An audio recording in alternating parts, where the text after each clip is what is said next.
May I have your attention, please? We are almost there. This event is live broadcast on YouTube, the State House channel, but also the Ministry of Health channel. For that reason, then, when Her Excellency comes into this place, none of the phones with cameras will be allowed to be employed to capture images. Please comply to that directive, as that is going to create an atmosphere of tranquility as we continue with our event. Kwa mara nyingine tena napenda kuwajulisha kama mheshimiwa yu karibu kufika, lakini kuna mawili matatu ya kuelezana kabla hajawasili. Tukio hili liko mubashara kwa YouTube katika channel ya Ikulu pamoja na ya Wizara ya Afya. Kwa hiyo matukio yote tunaweza tukayapata pale. Sasa matumizi ya simu kama kamera hayataruhusiwa baada ya Mheshimiwa Rais kuwa ameingia. Naomba tusimame tumkaribishe Mheshimiwa Rais. Ladies and gentlemen, let's please rise as the President of the United Republic of Tanzania comes in.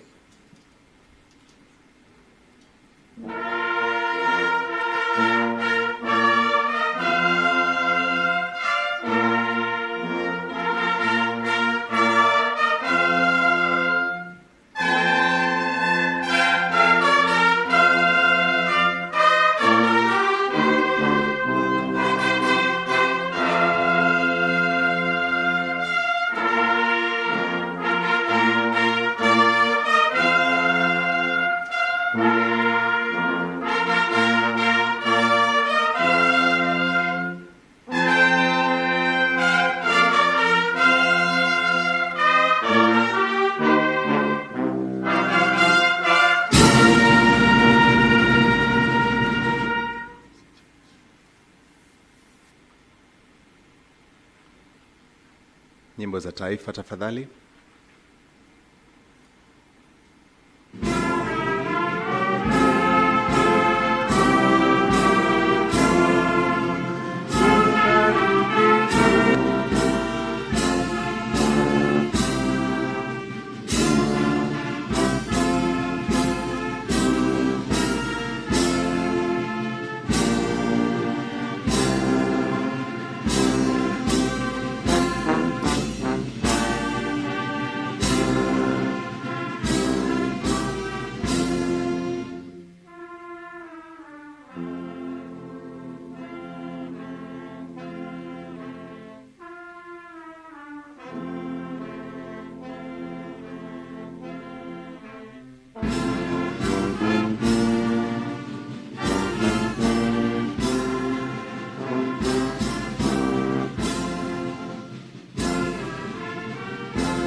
Please be seated.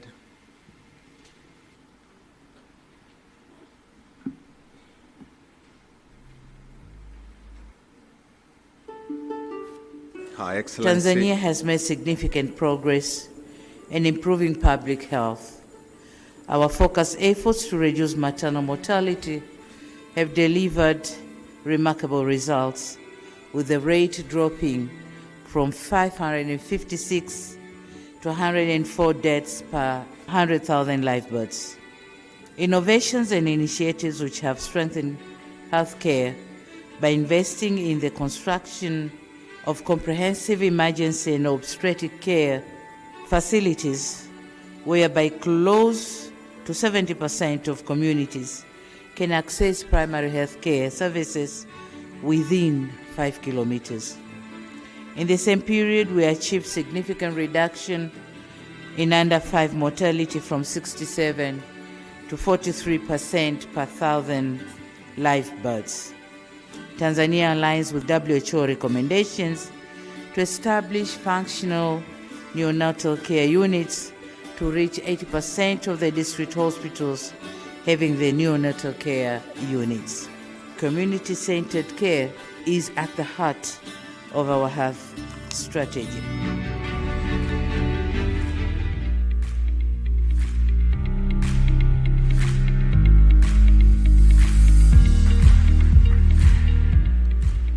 Her Excellency Dr. Samia Suluhu Hassan, the President of the United Republic of Tanzania, His Excellency Dr. Jakaya Mrisho Kikwete, former President of the United Republic of Tanzania, His Excellency Dr. Philip Isdor Mpango, the Vice President of the United Republic of Tanzania, His Excellency Dr. Amani Abeid Karume, the former President of Zanzibar, Honorable Dr. Tulia Ackson, Speaker of the National Assembly, Honorable Janista Joachim Mhagama, Minister of Health, and the Honorable Ministers here present.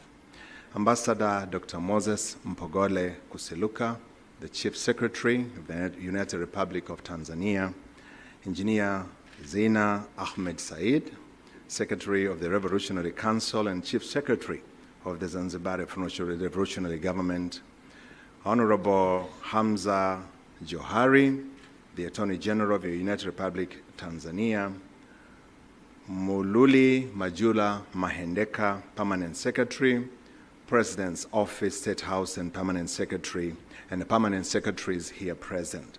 Members of the Defense and National Security Organs, Dr. Anita Zaid, President, Gender Equity Division, Gates Foundation, Dr. Pauline Basinga, Director, Africa, Gates Foundation, Saburu Washiko, Director, Deputy Director and Regional Representatives for East Africa Gates Foundation, Dr. Rasa Izad Negadar, Director, Maternal, Newborn Child Nutrition Health, Gates Foundation. Invited guests, ladies and gentlemen, thank you so much for joining us today. I'm your host, Mpoki Ulisobisia, and I'm privileged here today because we get to celebrate the remarkable progress that we have made in the health sector while looking specifically at the health of mothers and babies in Tanzania. And because of this, we are acknowledging how bright the future of our country is going to be. Because of the hard work that we have done, more women are alive to care for their newborn babies, and more babies born can grow to realize their full potential. It is such a beautiful day in which to celebrate the journey that we have taken to come to this place. To help us kick off this event, please allow me to welcome our very own Nandi, who not only has produced many hits that have conquered hearts of many over the years, she's also used her fame for the good of our people. Currently, she is Tanzania's ambassador for UNICEF's water, sanitation, and hygiene program, which helps people provided with toilets and safe and clean water. Please welcome to the stage, Nandi.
makasiriko, penzi funika funiko, penzi limestawi bila kumwagilia, penzi sio uchawi ila tumeipamba nyumba kwa tabasamu, macho fumbua fumba uniishi hamu, wanaongea pumba tufunze nidhamu, kwa moyo uko mchumba hadi kwenye damu, nguvu sina, umenimaliza,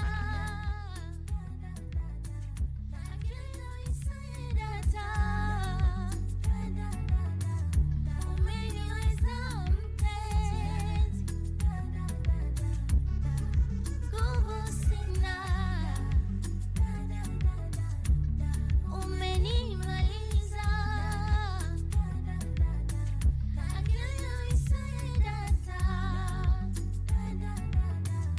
umeniweza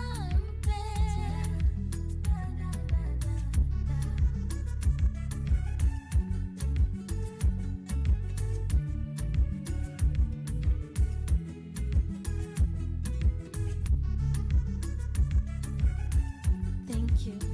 Thank you.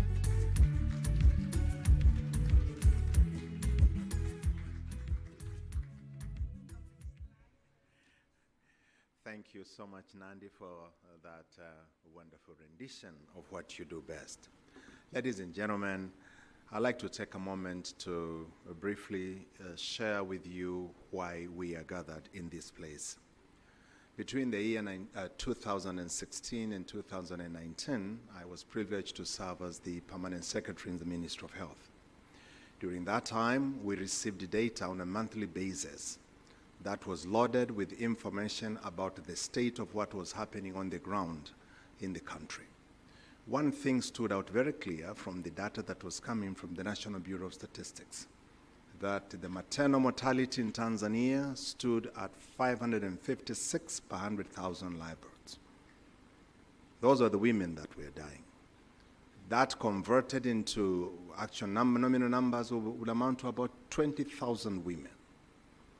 Now, the numbers that were coming were not reflecting that to be the fact. But none of us denied the fact that there were women that were dying as they brought other lives to this world. We got to work to get to know the reason. Now, we discovered a few things. The first one was the fact that many rural places did not have adequate infrastructure for health.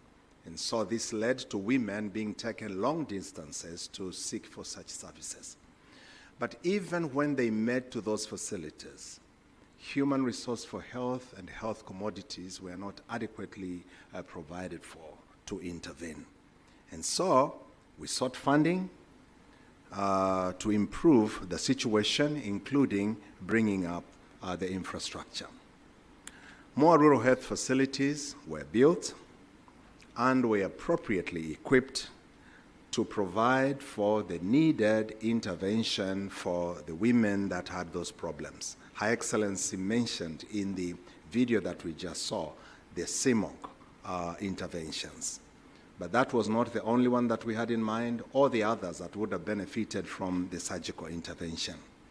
While this was taking place, more human resource for health had to be developed, so more people got trained, while at the same time, the government that is very sensitive to the need of its population employed a few others to bridge the gap. It was a very good start, but we still had a long way to go.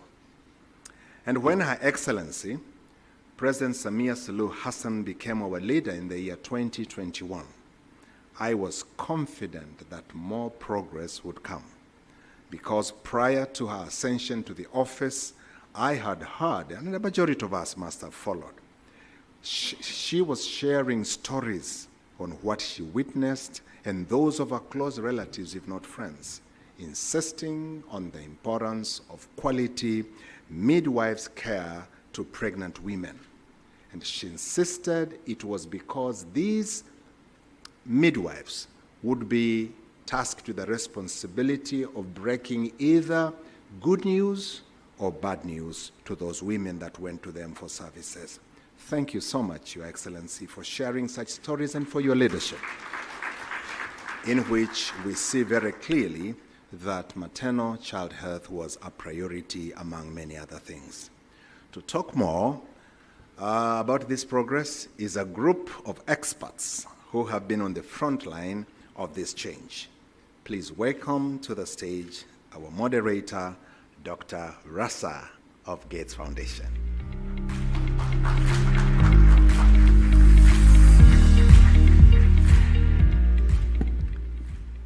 Thank you, Mpoki. I'm nowhere as talented as Nandi, but thanks for just using my first name.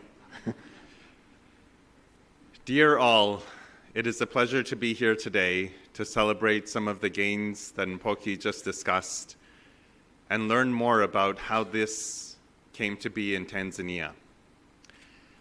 Maternal mortality is often discussed as being an indicator of the health system itself. It is a complex process, making sure that a mother gets treated early in accordance with what her needs are, in a program that integrates nutrition, in a program that cares for her as well as for the developing baby, and all to make sure that the beginning of life goes as it's supposed to, with joy, with celebration. We've heard of the tremendous progress that has been made in Tanzania over the past several years. We understand also the path that lies ahead, the opportunity to bring additional innovations, improvements in the community, connections across the health system to continue this pace of achievement. I'm here to welcome to you three experts that have been on the front lines of not only generating the evidence that has been critical for the successes here in Tanzania, but also globally, who have helped understand what some of the challenges have been in terms of implementation of various aspects of this transition, whether it's comprehensive emergency obstetric care, improved referrals, improved identification of risk, or improved newborn care, or integration with nutrition. The first is Dr. Ahmad Mkwani, the Director of the Division of Reproductive, Maternal, and Child Health in Tanzania's Ministry of Health. Dr. Mkwani has been in the Ministry of Health for 13 years, where he has been involved with or led many of the programs that we will discuss and hear more about today. Dr. Sunday Domenico, who's been the Program Director of Thamini Uhai for over a decade. Thamini Uhai means value life, which is central to the work that we're all here to do. He's also the President-elect of the Association of Gynecologists and Obstetricians of Tanzania. And also Dr. Mary Sando, the CEO of the Africa Academy for Public Health, leading efforts to ensure that scientific research and our latest understanding of what is critical to making this progress is implemented in policy and practice. I welcome the panelists up to the stage.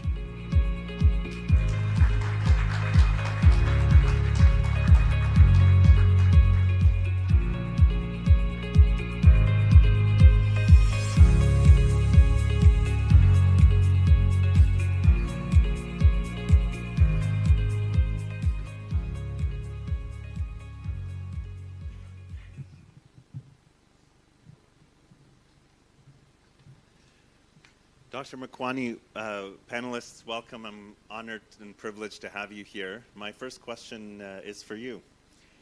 We've heard about the progress that has been made. You've been central to guiding much of that process, being involved with it. Please share with us a little bit, what are the factors that you have seen as critical to making this progress? Thank you very much for inviting me to share my experience,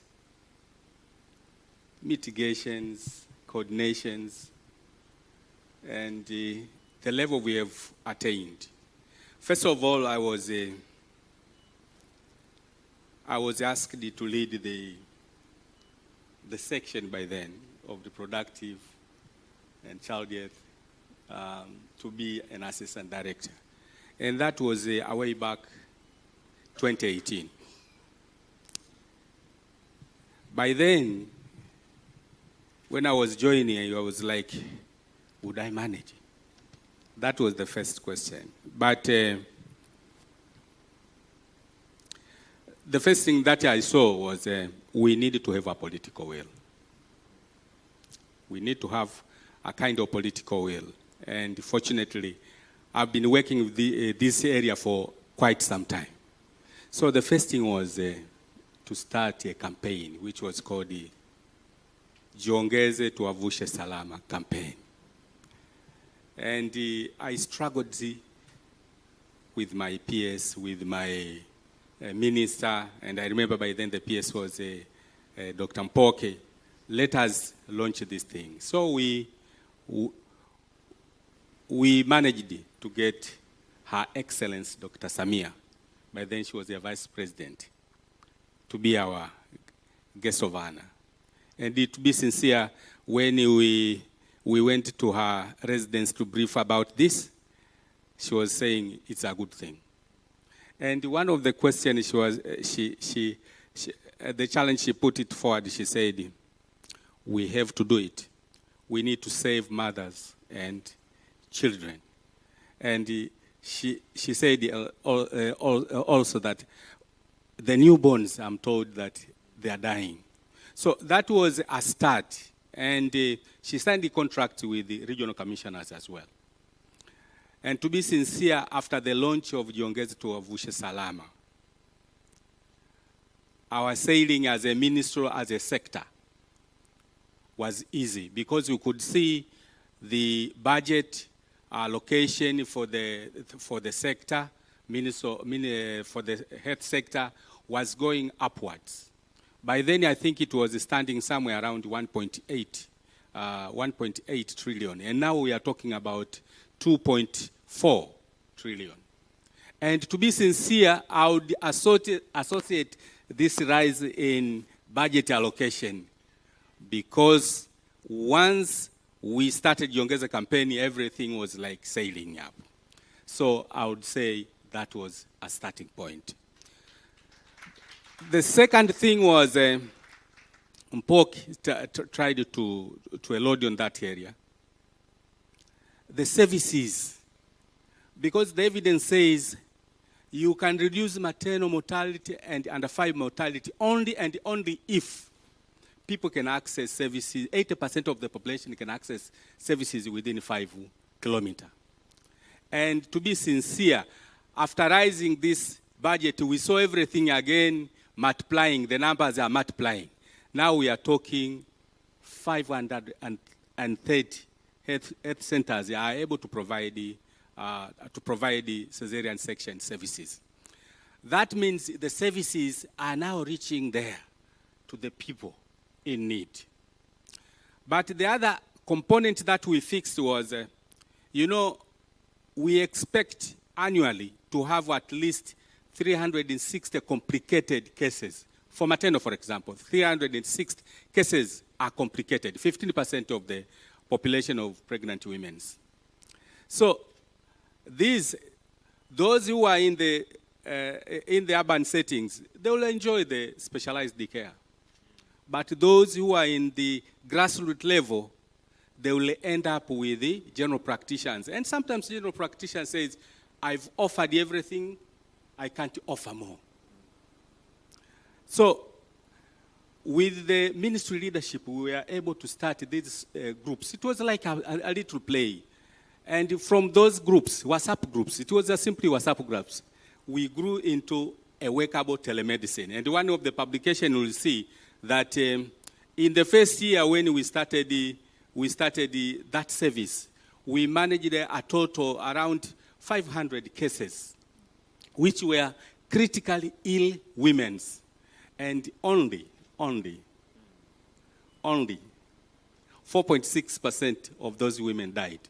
But if we did not take this specialized care to the grassroots level by using innovation, I don't think those women can survive. And now it has grown to be a habit in all regions, whereby you see the regional leaderships, making sure that all their facilities are connected within the network. Over time, with the permissive environment, political will, and here I emphasize political will, we were able to do a rigorous review. And this we started when Madam President became the full president from 2021. When we started, we said, is it possible? Let us try. We started reviewing very stringently to every maternal death and every newborn. Stringently we review through the Zoom review. And yesterday, I'm happy to say that the minister was part of the reviewers. She participated. And the other ministers who were passing through this sector as well, they've participated. Through those accountability mechanisms we put in place, we saw more cases are attended adequately with specialized care. Evidence are used to transform the health sector so that it can mitigate various challenges. So in short, I would say, one is political will. Secondly, make services available close to the people. And here the coverage is 80%. And thirdly, use the little available resources to reach the underserved population. I submit it to you. Thank you for that energetic account of what it's taken. We saw some of this actually just yesterday when we had the pleasure of discussing with you and Honorable Minister in terms of the progress that has been made, and saw the meeting live actually. Many of the, from around the country, many of the different doctors calling in, and Honorable Minister sharing some of the approaches that we can take. It's great to see that come. Dr. Sunday, we come to you for the next question. You've been thinking about this challenge and trying to scale up particularly CMONC services. During that experience in Western Tanzania, what surprised you the most in terms of what you learned implementing those services that stood out for you?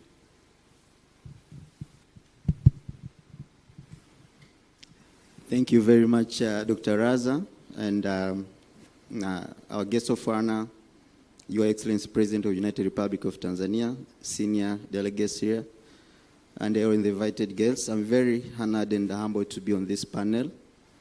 It's a momentous occasion that I think will really give us the impetus to race toward SDG 2030. Now, come back to your question. The work that you are referring here is the program to reduce maternal mortality that was implemented in Kigoma, a 13-year program that started in 2006 and all the way to 2019. It was led by the government of Tanzania, the driving seat, and supported by Bloomberg Philanthropies, H&B Agerup. And we worked very closely with the Ministry of Health for technical guidance, and as well as the President Office, local government authorities, and the other key partners. Why I'm setting this stage is because this program was successful in a way that we are talking about this today, because we had a very guided enabling environment. My boss and mentor here mentioned about the political will. It was really a political will walking the talk that really we need to reduce maternal mortality. And this will was not actually just spoken. It was translated into a number of policy as well as implementation commitments. We are aware of the National Development Vision 2025, which actually is ending this year as we are developing another development vision.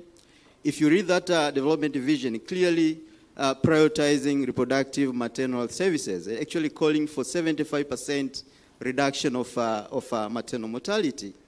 And then we had the health sector strategic plans, and the subsequent guiding document was the National Plan, Accelerated Plan for Reduction of Maternal Mortality. And this was the working document. If you read that document, it clearly states that Tanzania was required to reduce maternal mortality from 578 to 193. And this was looking at a very ambitious target by 2015. So the interventions which have been articulated in that document include scaling up comprehensive emergency obstetric care services. And it required that by 2015, you would have covered 50% of the health centers to have CMOC, 80% of hospitals to provide the CMOC, and 70% of the dispensaries to be able to offer the required services. Now, beyond this, the policy environment that I've described, what really made this program successful, the idea was conceived from the local community, from the local doctors. And allow me to mention the late Dr. Mbaruku, God may continue to rest in peace. He conceived this idea that if you look at the geography of Kigoma, for those who have been to Kigoma, you look at the Lake Tanganyika shores and everything, there are communities that are to negotiate 18 hours along the lake shore to be able to reach to Maweni for comprehensive emergency obstetric and newborn care. Imagine you have a postpartum hemorrhage, a woman bleeding, you have a ruptured uterus, you have obstructed labor. It is impossible. Certainly this will be another registered death. So from the initiative by Dr. Mbaruku, and with this policy environment very supportive, the program was able to work with the local governments, guided by the Ministry of Health, to scale up comprehensive emergency obstetric care, reaching over 16 health facilities. And the dream was really to have the facilities with a minimum of two hours from the neighboring community to be able to reach this care. And this was made possible over the course of implementation. By the time the program was coming to an end in 2019, we had about 61% of the communities could actually deliver in facilities we were providing CMOC services. But also, as a result of this, we had facility deliveries going the way to 80%, which was almost double from the time the program started. As a result, maternal mortality declined by 43%. We had also neonatal mortality declining. And the reason we are connecting this program essentially gave us a lesson that it's really feasible to bring care from high-level hospitals to the health centers. And the ministry was there to listen. We had a lot of forums, including the Big Disaster Now Lab, for those who remember 10 years ago. I was very lucky to be invited here, and we had a lot of critical discussion with the experts, including Dr. Makwani and others. Thus, let's explore this. Let's make this work in the context of Tanzania. And the rest is story that we are hearing here.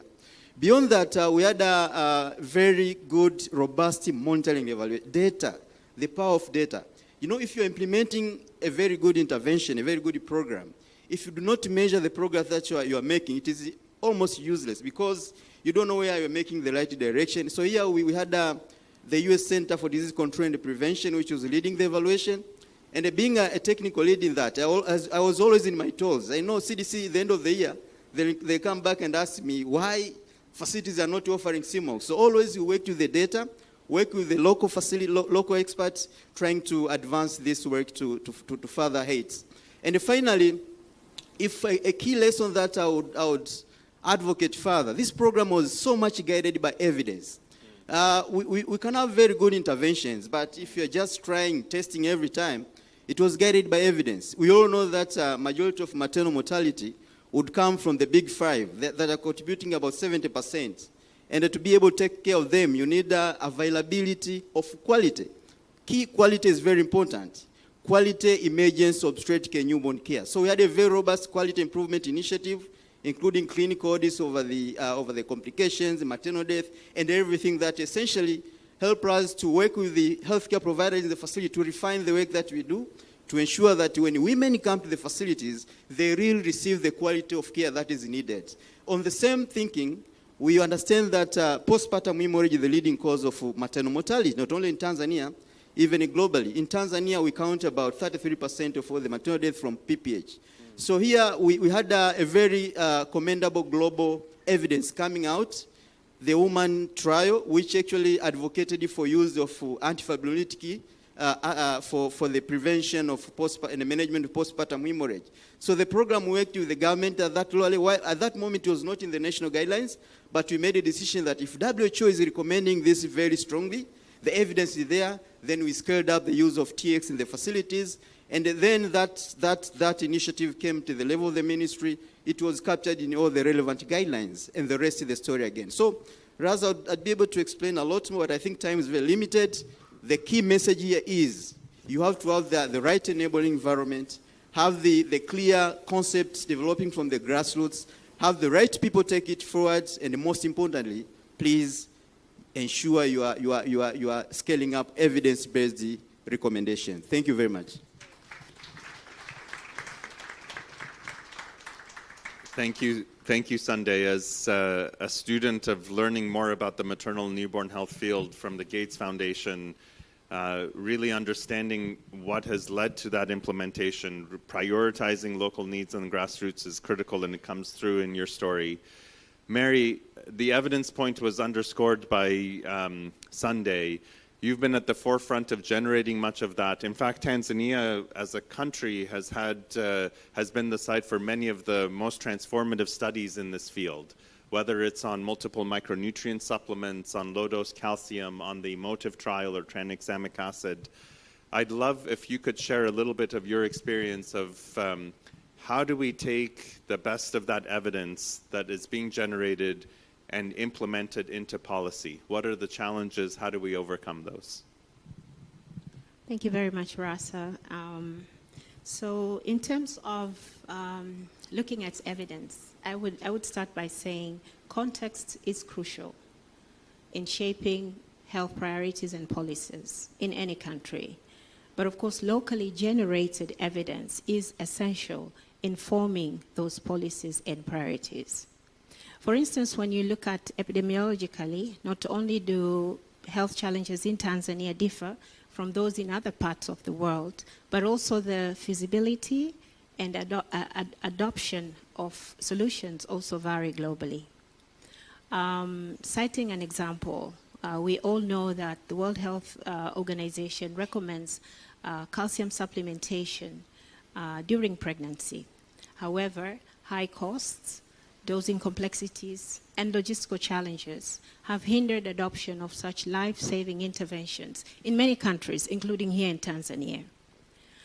But fortunately, as you have noted, Raza, we have evidence from Tanzania that has been done by Tanzanian institutions, including the Africa Academy for Public Health, Ifakara Health Institute, and our Muhimbili University of Health and Allied Sciences, in collaboration with Harvard University. Scientists demonstrated that the provision of a single low dose of 500 milligram calcium daily is superior and is as effective as the recommended 3 doses in the current WHO guidelines in prevention of preeclampsia and preterm birth. This evidence, homegrown here in Tanzania, is currently being used to help see how we can bring this intervention to pregnant women in Tanzania.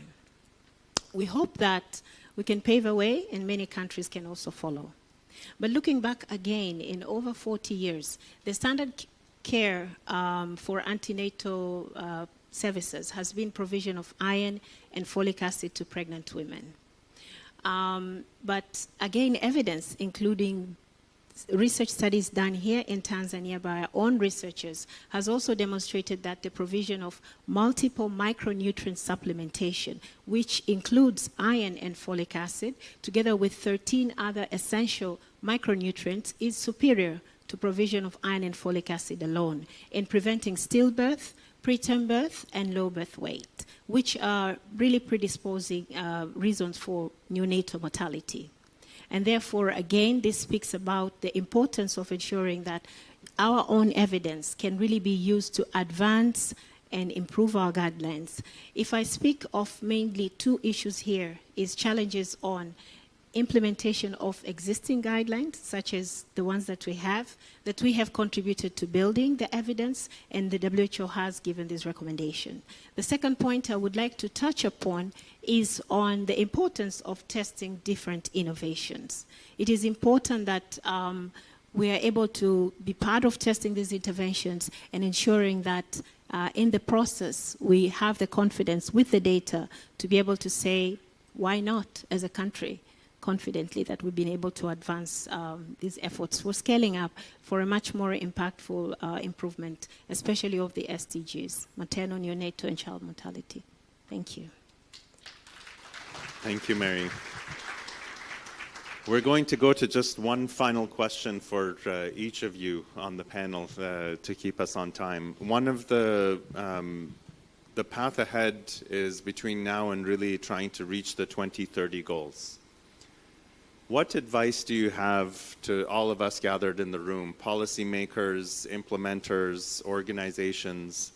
What is it that we should be doing differently between now and 2030 in order to accelerate, continue to make this progress, and reach the goals? Your advice on what we should do differently. Dr. Mukwani, I'll start from you and then from each of you, please. Thank you very much, Raza. And one of the things that I would say as a way moving forward, concentrating resources. In this world whereby we have government resources and partner resources, we have seen that sometimes we have some challenges in terms of making sure that all the resources really target the last person in the rural area. And we have seen some of the projects whereby they've changed from giving partners, instead the government becomes a center of implementation. The value for money, you can account it very, very easier. And I speak this with the passion, saying that if all the resources were real targeting this Tanzanian, we would have attained most of the goals early enough before 2030. For example, now we are struggling with the neonatal care.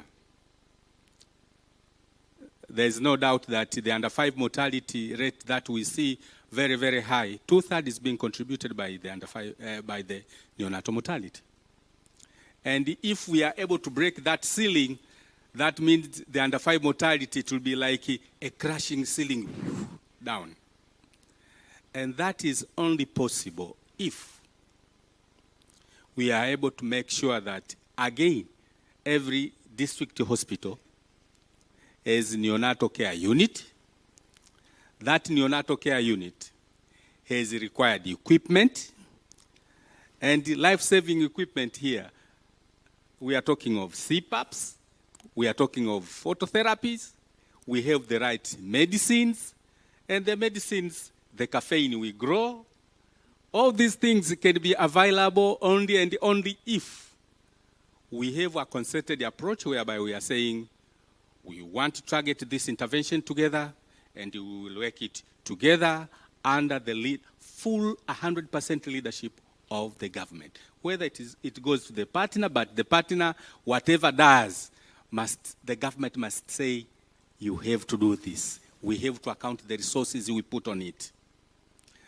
That is my biggest advice, I wish. Because we have seen, we have learned with a few resources which have been directed to the government, the value for money, you see it abruptly. You see it, you get it. That's number one. Number two, we need to work with the government, again, to ensure that it is adequate human resource. To be sincere, we are happy. The little human resource we have managed to attain these results. But there are people who spend many, many hours, over times, to make sure we get these results. And they are doing that simply because there is inadequate human resource. Again, if the resources were concentrated and we sit with the government and say, here you have a challenge of human resource, please, we want to support you with this amount of funds. Try to fill the gaps. These gaps could have been filled very, very easily. So for me, I can see the light at the end of the tunnel. 2030, we are likely to get in maternal mortality. But for these other interventions like neonatal care, issues like nutrition, we need a concerted approaches whereby the resources, all the resources which come in country are tracked and we make sure they get to the right people. I submit to you. Yeah, that's critical. Thank you so much for that. Thank you. Yeah, I think that's critical. Sunday. Thank you very much. I start first by agreeing with Dr. Makwan that we need the resources that are real streamlined. And the question of human resource is critical that we really address it. Now, beyond those points, having worked under Dr. Makwan for the previous 4 years and working on MPDCR, I've learned that essentially we need to zoom in on the quality of care that we are offering to the women who are coming to our facilities. And when I talk about quality of care, it's a very big blanket, but I would like to zoom in and say that essentially among the key issues that you have to address is the competence of healthcare providers who are managing complications. Of course, the current workforce that we have, they are really doing a good job. Indeed, we have to optimize their capacity by continuing to do more. And here, allow me to mention we have a mentorship program, which is very much named the Mama Samia Mentorship Program, Dr. Samia Mentorship Program, which really we have been working with the professional experts from professional associations to build